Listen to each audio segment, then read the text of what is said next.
Situé dans le secteur sauvegardé de la Casbah d'Alger, nombreux projets ont été réceptionnés et d'autres sont en pleine restauration. À l'exemple de ce palais nommé Dar Ahmed Pacha.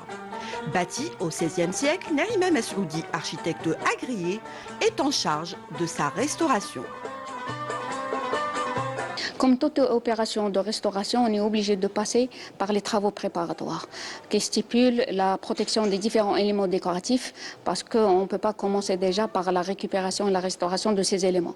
Donc on va passer juste après les travaux préparatoires qui sont la protection des différentes colonnes. Par exemple ici, les différentes colonnes en marbre, elles sont protégées en latérosaux et du plâtre et polyène bien sûr, pour ne pas les abîmer.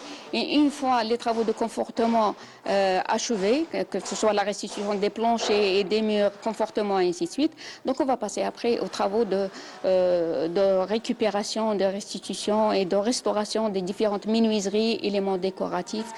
À quelques encablures et mitoyens de la mosquée Ketchawa se trouve un autre joyau architectural, le palais Hassan Pacha, datant du XVIIIe siècle. Ici, bureau d'études, architecte agréé et spécialiste du patrimoine travaille d'arrache-pied pour livrer ce projet dans les délais. Pour les faïences, Mohamed Houssine Bey y travaille avec une équipe. Il nous explique les procédés et techniques utilisés.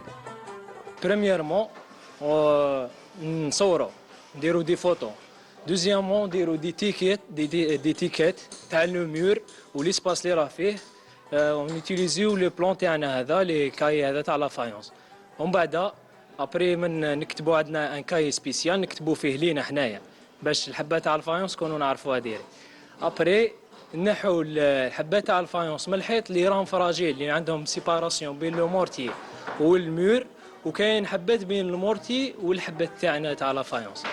Quant aux peintures murales exceptionnelles ornant ce palais, mérite un traitement expert dont a la charge Aïda Menouer. On est conscient de l'importance de ce patrimoine, de l'importance de le transmettre de la manière la plus parfaite et intègre, on va dire. On ne veut pas le modifier, on ne veut pas le transformer, il faut qu'il soit communiqué aux générations futures tel qu'il a été reçu à notre niveau. Restauration manuelle, réutilisation des matériaux d'origine et la difficulté de préserver l'authenticité des lieux, une mission passionnante et cruciale de la restauration pour cet héritage algérien ô combien important.